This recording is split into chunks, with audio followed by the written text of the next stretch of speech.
Morning, everyone. Welcome to Pediatric Grand Rounds. Today we have two speakers, Dr. Jessica Dieter, the final of our soon-to-be graduating third-year residents. She will be returning to, no, she will not be returning. She's from Midlothian, Virginia, and will be moving to Hampton Roads, Virginia to pursue a general pediatric practice, and sadly taking the lovely Owen with her.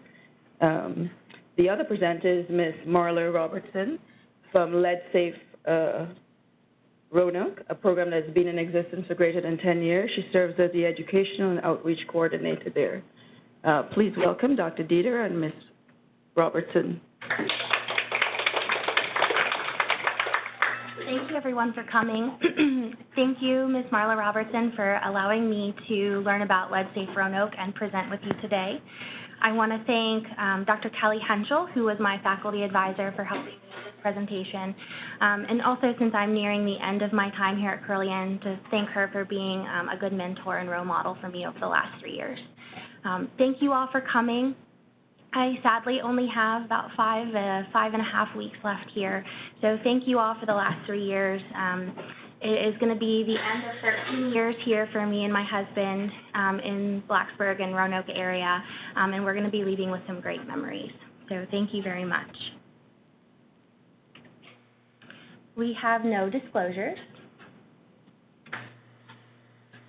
So our objectives today, we are going to describe common sources of lead in the community and clinical effects of lead toxicity on pediatric patients.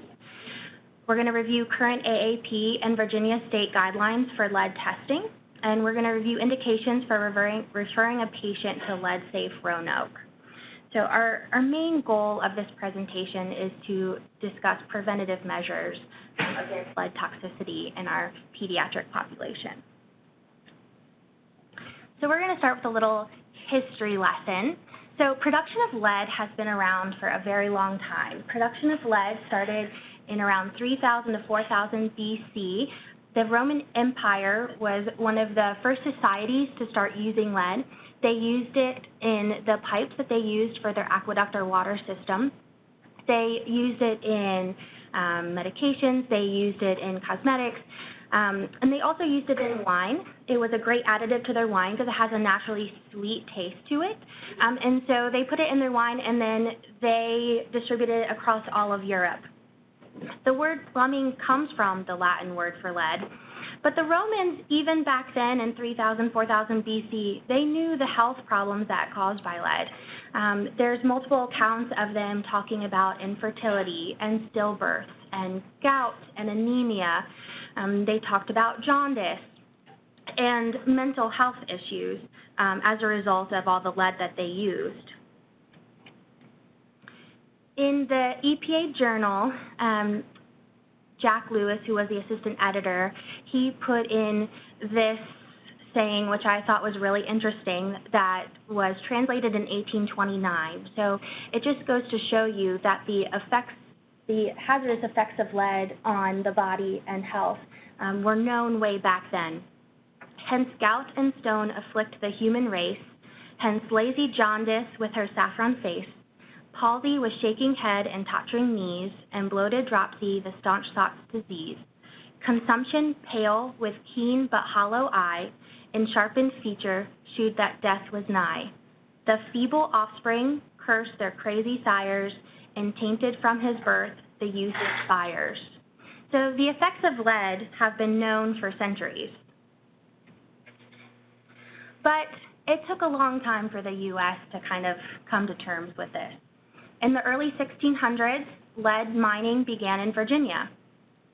In the early 1920s, General Motors introduced tetraethyl lead in gasoline for automobiles.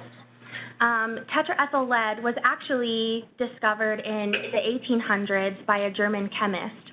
But in the 1920s, a man that worked for General Motors brought it over to the U.S., and actually DuPont in 1923 began producing this in max quantity. It was found that it helped reduce the knocking of engines back then, and then it was used for higher performance. By 1936, 90% of gasoline sold in the U.S. contained lead, which is a significant amount.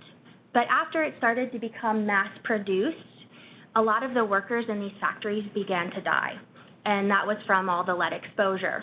And so the U.S. Surgeon General at one point did put a halt on production to study this, but it then became mass-produced again. The primary phase-out of leaded gasoline didn't complete until the mid-1980s. It had started in the early 1970s, but in some states, gas with lead in it was available until the early 1990s. And the European Union, they didn't even ban lead in gasoline until the year 2000, which doesn't seem that long ago. Lead paint also peaked inside homes in the early 1900s, and lead poisoning had been linked to this paint as early as 1904. In 1909, some European countries had banned lead-based paint on interior paint, but the U.S. didn't adopt that. In the 1920s, the League of Nations banned lead-based paint, but again, the U.S. didn't follow suit. Lead was regarded as a very valuable paint additive. It was extremely durable. It decreased the amount of time that it took paint to dry. It made paint more moisture resistant. It was used in interior and exterior paint samples. Even at one point, baby cribs were painted with lead-based paint. And unfortunately, lead paint tastes very sweet, and so it's tempting to young children. So we're going to go into some of the legislative history. So it wasn't until 1970 that the Clean Air Act was signed into law, and around this time, the EPA was also came into existence. It was structured, and so in 1970, under this Clean Air Act, they really wanted to cut down on the amount of toxic emissions, and lead was one of those, and mainly coming from automobiles and the lead in the gas.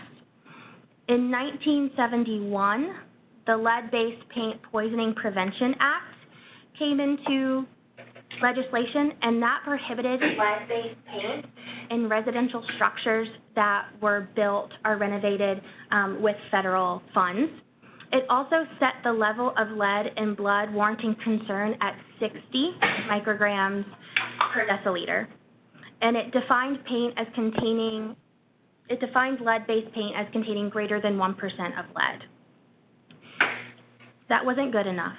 So in 1978, we got some new legislature that basically banned residential use of lead-based paint, and it defined lead-based paint as greater than 0.06%. In 1988, we had the Lead Contamination Control Act, and this was CDC mainly, and it was to create some prevention programs.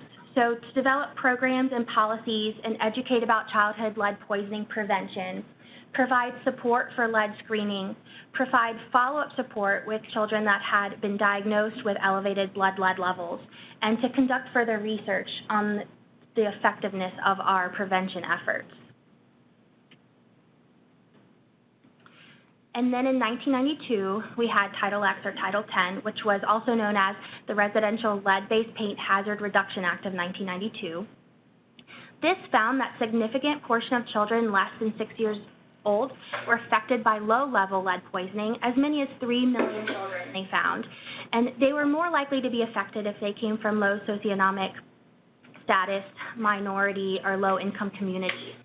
And then at this time, it required any information involving lead-based paint on homes built before 1978, when it was basically banned, to be known if someone was going to be buying or renting a house or apartment or any sort of dwelling.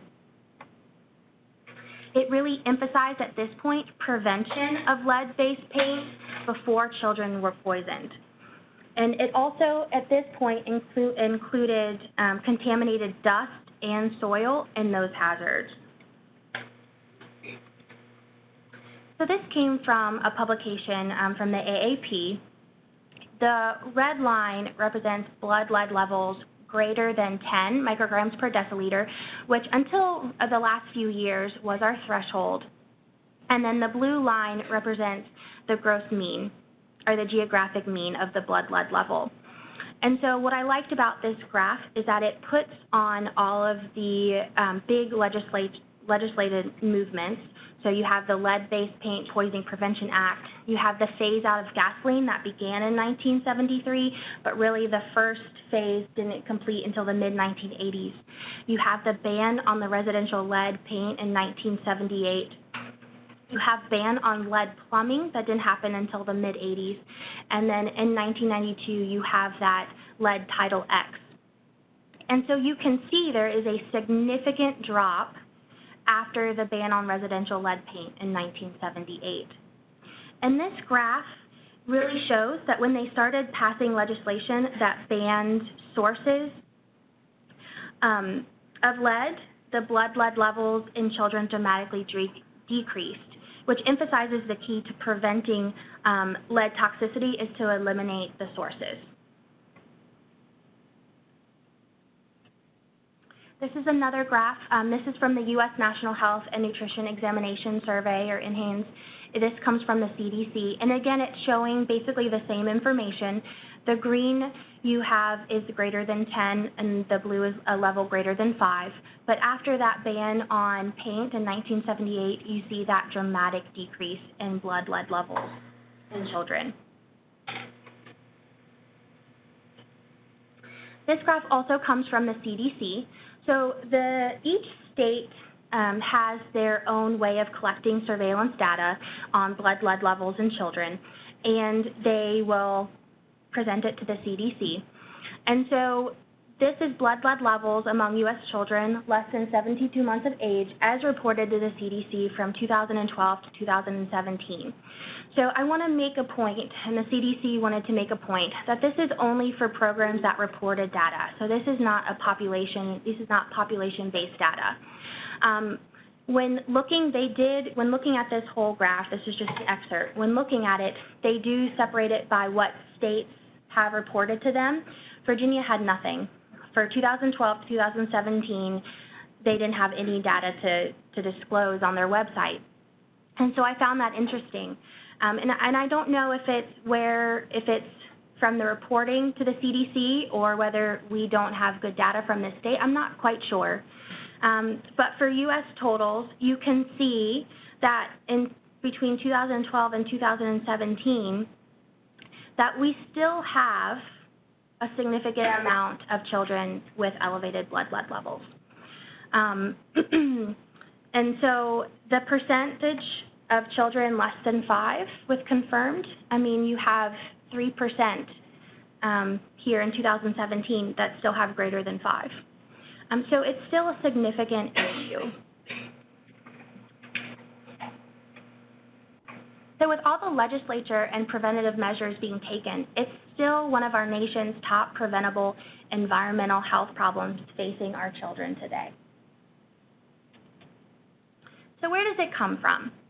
So in addition to paint chips and dust, which we've talked about, it can be found in soil, and again, from those paint chips, if they're dropping into the soil, gasoline that's leaked into the ground, air pollutants, so mining and smelting. Smelting is the production of lead, melting the ores. Water, so you have lead soldering and pipes that contain lead, hobbies, jewelry, pottery, imported items like cosmetics, food, remedies, and cultural powders are all been found to have significant levels of lead. So we all remember this in the news a few years ago. A few scientists from Virginia Tech, go Hokies, went to Flint, Michigan and helped to conduct this research. And even though in Flint, Michigan, they found a significant amount of lead in their water source that was contributing to elevated blood lead levels in their population, still most poisoning does not come from water. It still comes from paint and hazards from paint. So what does it look like? So it kind of looks like alligator scales. All of these pictures are representations of lead-based paint that is now starting to crack and crumble and peel off. So like we said earlier, it was very durable and moisture resistant. So it takes years and years and years for this paint to start to get this way. And so, which is why we'll go over the guidelines, but it's why we focus on housing that was built before 1978, because it may just start to deteriorate now. Other items causing lead poisoning: ritual makeup. Mexican bean pots are a common one that have significant amounts of lead in them. And even the Pioneer Woman, I don't know if anyone knows the Pioneer Woman, she's on Food Network. She sells her pottery and her dinnerware in Walmart, and even her dinnerware is found to have lead in it.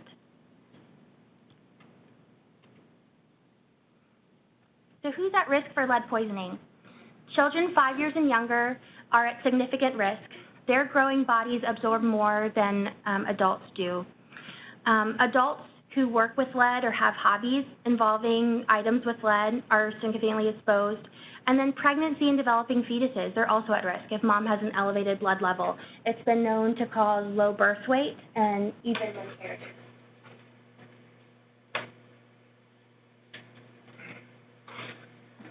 So routes. Ingestion, it's the most common route of lead exposure for children and one of the most common to lead to illness, and inhalation.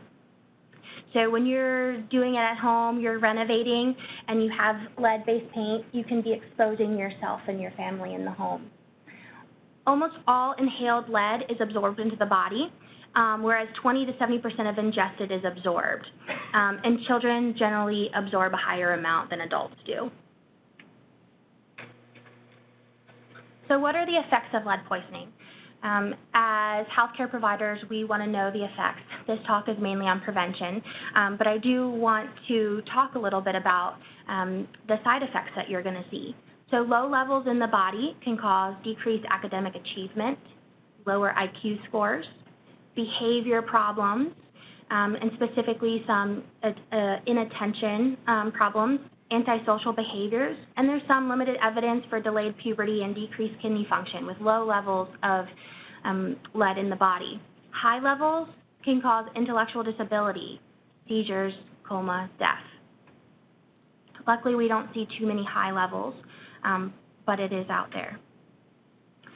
Often, when we're seeing a patient with an elevated blood lead level, we don't see any obvious signs of their exposure until we get that number back. But sometimes there are subtle neurobehavioral problems that are affecting them in the classroom, affecting their learning ability, affecting their behavior at home, their social interaction with peers, and even speech and hearing impairments. And then the health effects of lead exposure on the various organ systems are permanent or latent and may appear even after the exposure has finished. This came from the American Academy of Pediatrics. I thought that this poster was extremely interesting. They have found that no level of lead exposure is considered safe. So even though we have this number of greater and equal to 5 of where we start management, it's really there's no level that is safe for a child. $50 billion is the annual cost of childhood lead exposure in the United States, which is significant. 535,000 is the estimated number of U.S. preschool children with blood lead levels high enough for medical management, which is greater than 5. And then there's 23 million estimated total loss of IQ points among U.S. children today with lead toxicity. And then 1 in 5 of children diagnosed with ADHD can be attributed to lead exposure, which I found extremely interesting.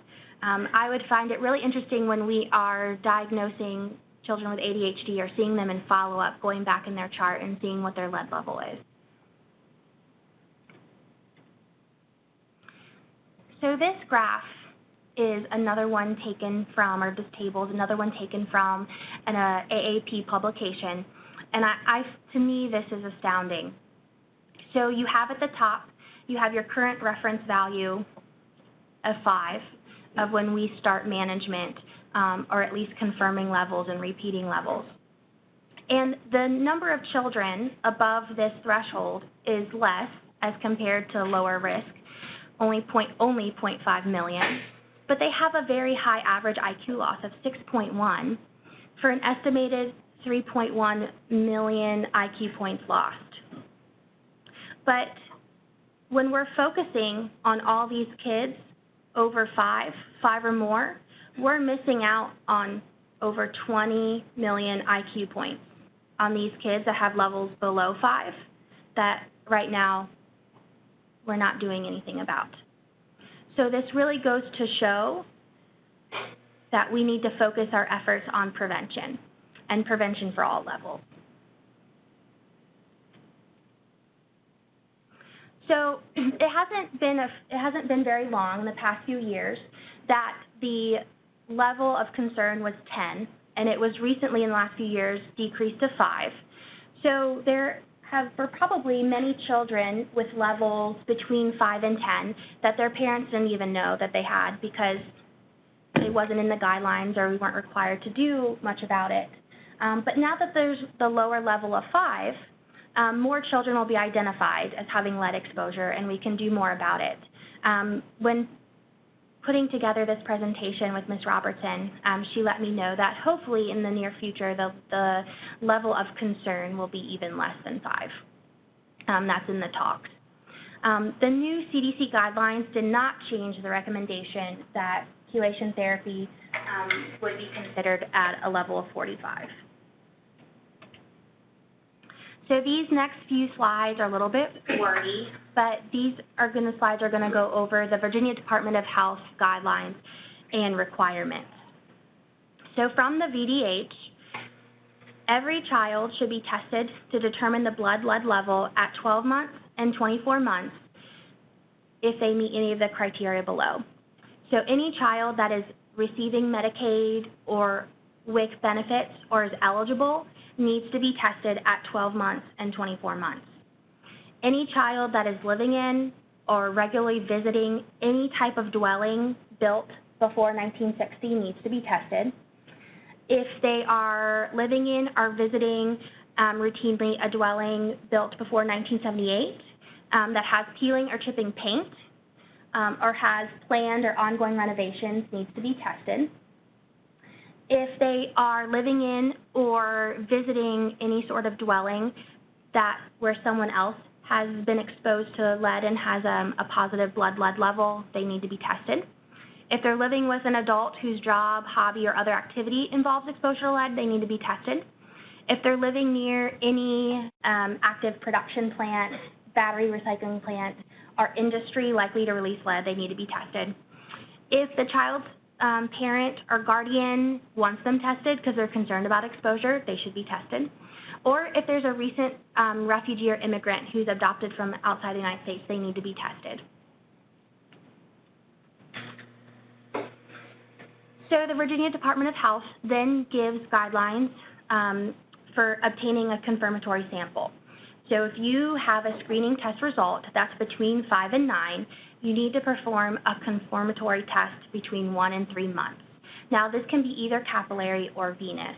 They do make note that if you have levels that are consistently at 15 or above 15 or above 20, then you need to go ahead and get a venous sample as your confirmatory test. Between 10 and 44, which is quite a big range, you need to get a test between 1 week and 1 month, 45 to 59 within 48 hours, 60 to 69 within 24 hours, and greater than equal to 70 immediately. These children are most likely going to be hospitalized. So after you have your confirmation, these are guidelines for management of children with confirmed levels above 5. And this is still from the Virginia Department of Health. So if the level is between 5 and 9, you need to provide educational materials. You should be doing this anyway, talking to your patients, letting them know what it means. And then you need to repeat within 3 months to make sure that it's not getting worse, that it's not getting higher. If the blood lead level is between 10 and 14, again, you're going to be talking to the parent. You're going to be talking about dietary and environmental information, asking about their nutrition, asking about where they live, making sure that you've covered all of those questions, those screening questions. And then they need to have another test within 30 days, referring them to WIC, referring them to social services if they need help, if they're living in an environment that they can't get out of that's dangerous for their family. 15 to 19, you're going to follow up within 2 weeks. And then 20 to 44, you're going to be following up very closely. After 45, you're going to consider chelation therapy, and 70 and above, you're going to be hospitalizing. So the blood level is on the VDH reportable disease list. It was the first environmental hazard to be put on the reportable disease list. It should be reported to the Department of Health within 3 days of suspected or confirmed diagnosis. It's also a condition reportable by the lab. So when talking to Dr. Henchel, she was pretty sure that our lab here at Carilion will, when a positive level comes through, they will report it to the Department of Health. So for the AAP recommendations, the AAP gave recommendations for levels less than 5, whereas the Virginia Department of Health did not.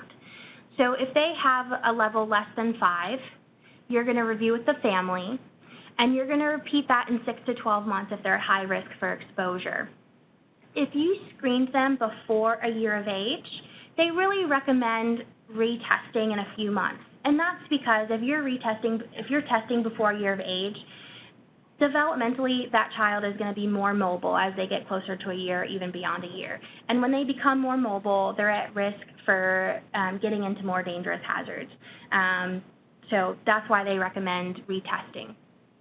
And then you are going to perform your routine assessment, which you do at every well-child check, nutrition, development, and providing anticipatory guidance. For a blood level between 5 and 14, for the AAP recommendations, you're going to retest within 1 to 3 months to make sure that level is not increasing. And you're going to retest again in 3 months. You're going to refer to local health resources, which is, we have a great one that's Marla's going to talk about very soon. And you're going to report to the local health department. You're also going to screen for iron deficiency anemia and consider starting a multivitamin with iron or iron supplement as needed, as lead decreases the absorption of iron. And you're going to perform structured developmental screening to make sure that you are not noticing any developmental delays because of their high lead levels. For 15 to 44, you're going to repeat with a venous sample within 1 to 4 weeks, which to me, it seems a little absurd to wait a whole month if you have a level of 44. You're also consider an abdominal x-ray to make sure if these children have picas, to make sure that there's no leaded foreign bodies in their stomach. And then you're going to consider treatment, but they highly recommend getting in contact with an expert. And then greater than 44, you're going to confirm with a venous lead level right away and consider hospitalization or chelation therapy according to the age. So before I hand over the presentation to Marla to talk about this great resource that we have in our community, we need to remember that we need to prevent lead exposure before it occurs. And as pediatricians, we're one of that first stops. 1 million children today are affected by lead and poisoning, but when you know what to look for, you know what to do, it's preventable. So I hand it over to Marla to talk about Lead Safe Roanoke.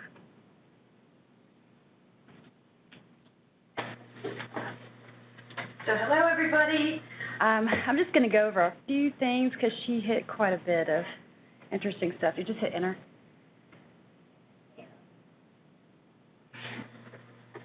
There we go. Here in Roanoke City, we have an incredible amount of character and a lot of older housing, which I wouldn't give up for anything. I wouldn't live in a new house to save my life. I love it. The key to what we do, though, is to take that character and actually clean the housing stock. So that's kind of what we do. We have a $3.1 million grant, and every 3 years we rewrite the grant and receive a new one. So hopefully the next one will be about $4 million. With that money, we actually go and actually clean the housing stock, and I'll tell you a little bit about it. This picture kind of shows what the percentage is as far as how old the house is of if it's going to have lead or not. And we here in Roanoke City are our homes are from 1940 in that general age up to probably late 1890s. So we have a huge percentage of homes that have possibility to have lead hazards in them. 86.9% of the houses here in Roanoke City were built before 1978. This paint, like she was explaining, was a really good product. It held its color, it was very durable, and so just now we're seeing these lead paints deteriorate to a point where it's kind of scary. I'm sure you guys have seen this photo before, seen this kind of paint on a house before. So what we're doing is hopefully going to prevent these paints from actually getting into the house or getting into a child's bloodstream. So to qualify for our grant, the house must be constructed before 1978. A child 5 or under must live or actually frequently visit the house. A pregnant mom can actually apply for the program as well. Meet the median income guidelines, which the majority of Roanoke citizens already do meet that qualification. Live in Roanoke City, and they can't be in a floodplain. Something interesting about our program is we actually help rentals, which many Roanoke City families do live in rentals. This is very uncommon for a federal grant to help rental properties, so that is something that to keep in mind. If they're in a rental, they're not out of the program. They can absolutely apply for this one. If it's grandma and grandpa that watch the kid for 6 hours a week, they can apply. If it's aunt and uncle or even a babysitter, if that child is in a home built before 1978 and they meet these qualifications, child just has to be there 6 hours a week. So they make it really easy to get into these homes to make sure we get the housing stock clean. What we do, I know I always feel scared after I hear about the scary things that can happen to kids, but there is a solution and we can absolutely help. The first thing we do after a family qualifies and they get their application in is we send an environmental scientist out to the house. This person actually checks every inch, interior and exterior of the home, even the soil. The process takes about 4 hours. The idea of having an environmental scientist or a risk assessor come to the house is that we want to make sure that we leave it absolutely clean, that there is nothing left that can harm the child. It's the key to making sure that the construction is done correctly. So after the 4-hour assessment that the risk assessor / environmental scientist does, that information is given to a contractor. From there, the family is removed from the home. We actually pay to relocate them and their dogs to the bed and biscuit, by the way, for about 10 days while we do construction.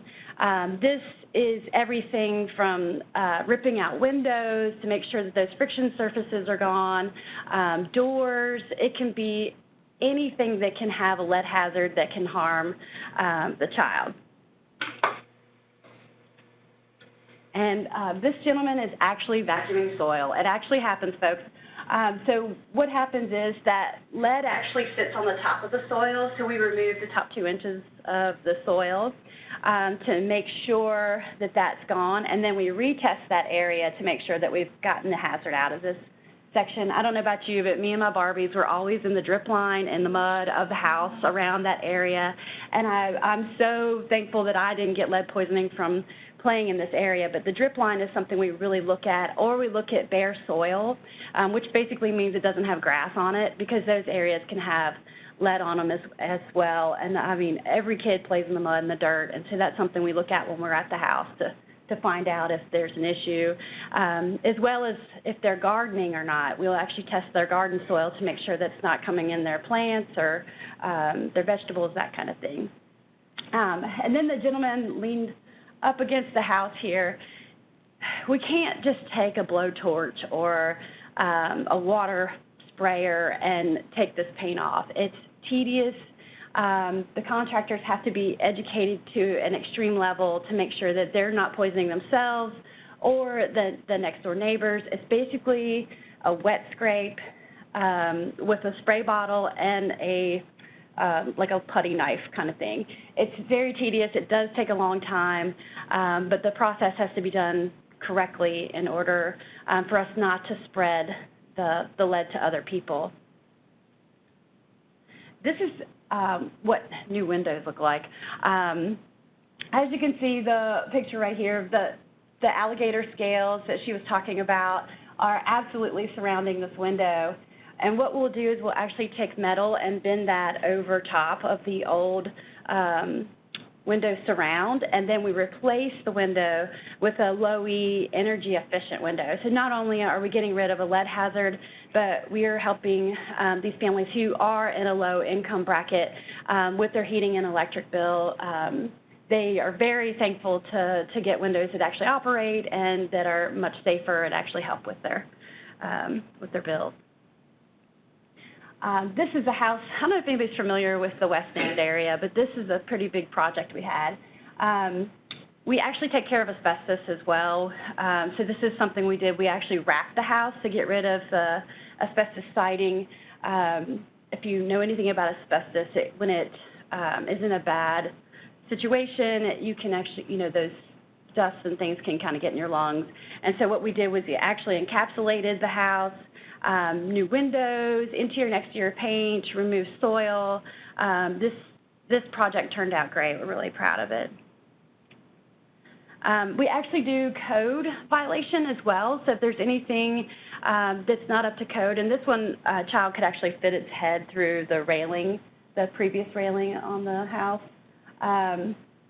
Put in a new rail, and then, of course, we completely encapsulated this house with new siding, new windows, so the project was pretty extensive.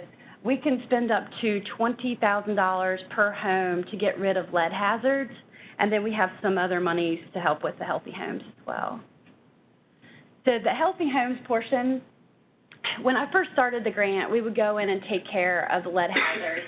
And we would see that the family also had asthma, or they had pest issues, or tripping and falling kind of hazards, like if there was an elderly person there. And we'd walk away saying, we helped them with the lead, but there were other issues there.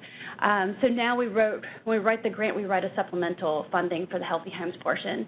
So for anything, whether it's a fire hazard, asbestos, anything else that could be a home health issue, we have up to $5,000 for that. So we're spending about $25,000 per home to get rid of these hazards to make sure that these families are left with a safe environment. So every 9 minutes, lead paint ruins a child's life. I can't tell you how many times I've seen a child come in with a really high lead level or just a low level, but when they come into your office, it does affect you. It does pull at your heartstrings. And so we're really glad to have this grant and to start making an impact in Roanoke City. When I first started 10 years ago, we were second in the state for lead poisoning. And since the program's been in effect, we're now number 5. Richmond beats us at everything. They're number 1. In this case, I'm glad they're beating us. It'll be all right. And then we have some questions. So if you guys, I'll read it for you. I guess this is the part where you guys get the educational portion of this. So an 18-month-old girl is brought to your office for a health supervision visit. The father mentions that the family recently completed renovations on their home, which is originally built in 1925. Since she is at risk of lead exposure, you recommend that the girl have blood lead level drawn at the visit today. Her father is resistant. You discuss with him the risks of lead toxicity as well as presentation of the children with lead exposure. Of the following, the most common sign or symptom seen in children with this type of exposure is anemia, constipation, learning disability, none, or vomiting.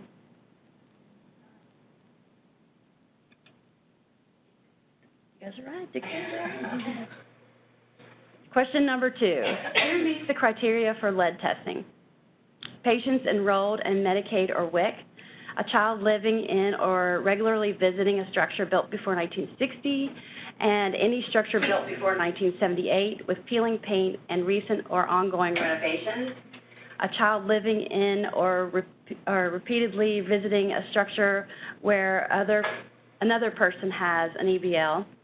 A child who is a recent refugee or who is adopted from outside the United States, or all of the above. Good job, guys. Does anybody have any questions, thoughts, concerns? Yeah? Oh, okay. I'm coming. Thank you for informing us about the program that you have here in Roanoke.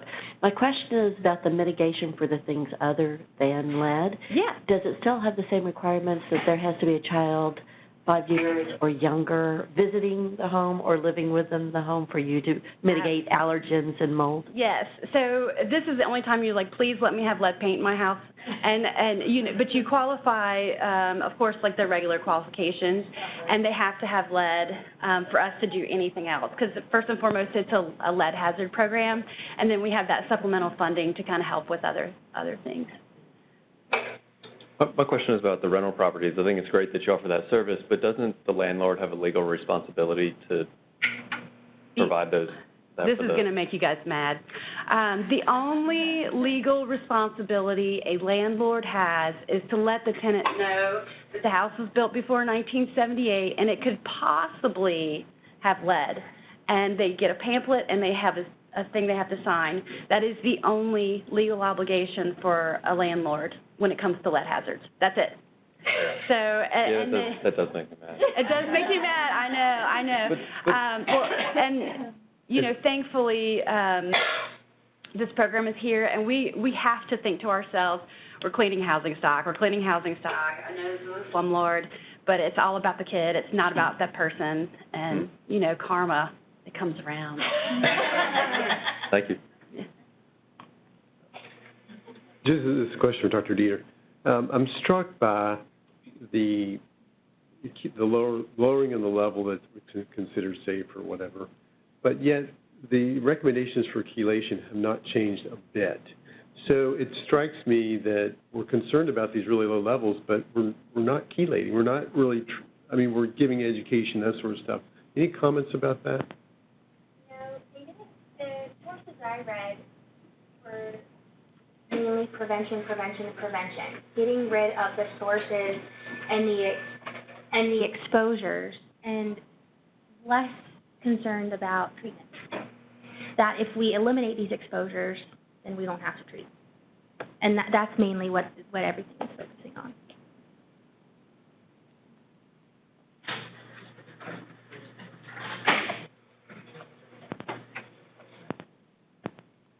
Thanks for your talk. About 10 years ago, I was practicing primary care here in Roanoke, and we had a lead safe case, and the parent did not want to allow the company into the home to do the renovation. So I remember we got the local health department involved. My experience was is that something that you're still having problems with? I'm aware that there could be privacy issues or other concerns on the part of the families, and what recourse is there if the families are not cooperative? It's really rare for a parent not to be concerned about a lead level. The majority of the time, they are very concerned about their child and will absolutely go through the program. And I'll be the first one to admit, I'm with the federal government, and right now things are scary to trust the government. So that kind of goes into play you have to build trust with them. But no, most people are very happy to have the process done and to make sure that the house is safe for them and their family. I'm sorry that happened. It was very memorable. Yeah.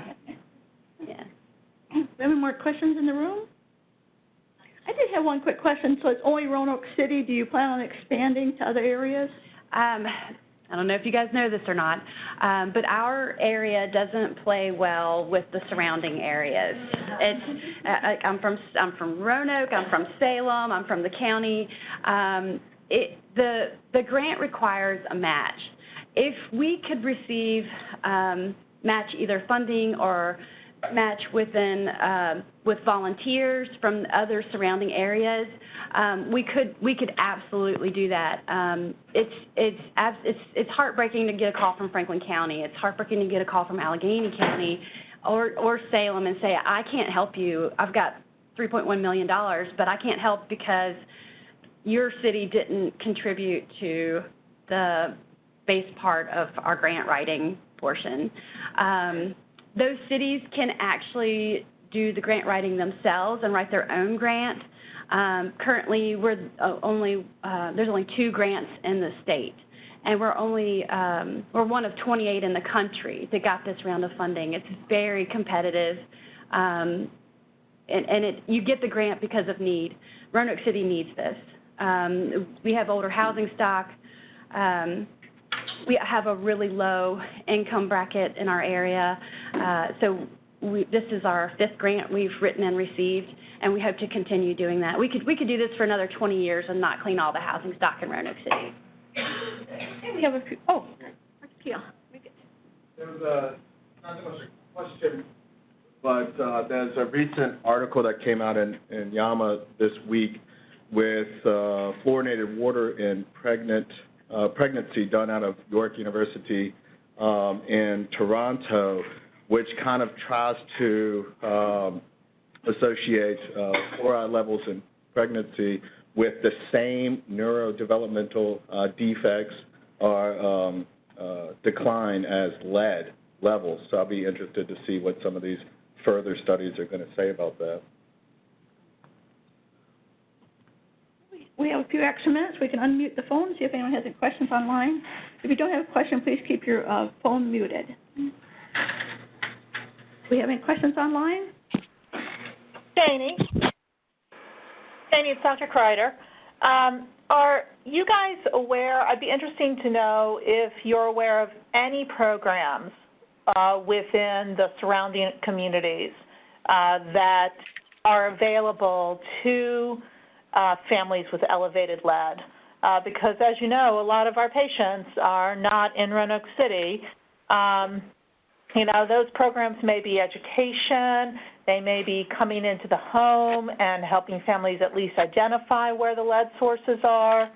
I was just curious.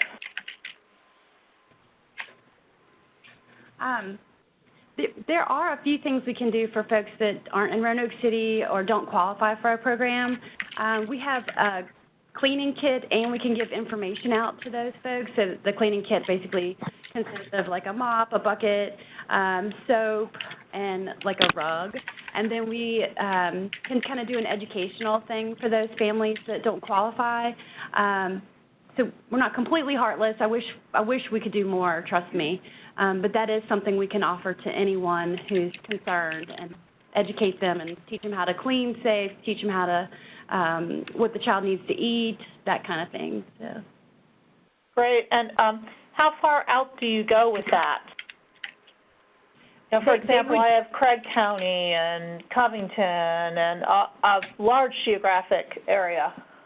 They would just need to come to our office. I'm sorry, I can't go to Craig County. Okay. Thank you. Thank you. Along those lines, for testing, do you know, is that lead testing available? Can you get that on Amazon or at the store? Like, how would a family know that they're, like, other than just actually looking at it, if they don't qualify for your program, how do they know? That's a great question. EPA has actually approved a kit called Lead Check, and you can get that at your local like Home Depot or Lowe's. It'll cost you probably between $20 and $30, and it's basically like a little tube that you break, crack, and then you rub that on a surface. And if it turns red, it's lead. So that's how, if somebody's in their home, they don't qualify for the program, but they're curious, they can kind of do that. We also offer training classes, and that's to anyone in the surrounding area. You know, if they're a DIY person like myself, we offer the RRP class, which is an 8-hour course where they can do it themselves safely. So that is another option, training.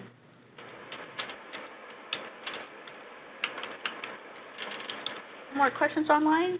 Oh, sorry. Got a question in the back. Just quick follow following up about the landlord, have you had situations where a landlord has refused to have this done? The question was about, have we ever had a landlord refuse to have this done? And that is absolutely yes. It's really, really sad to see a family that's living in a property be denied because the landlord is afraid that we're going to bring a code officer in there or it's going to cost him money. In actual reality, if we're going to spend $20,000 on the property, they're getting out on top. But yes, they have refused to do the program, even if it's the homeowner or the renter would like it done. Sorry, I don't mean to make you guys mad at the landlord, but it does happen. It does happen. Yeah. That type of law, is that nationwide or is it state by state? I only am. Common thing. I know stricter laws are in several other states, but for us, it's definitely in favor of the homeowner as far as what can happen, what can be done. All right, do we have any more questions? Okay. This concludes our grand rounds for today. Thank you for attending.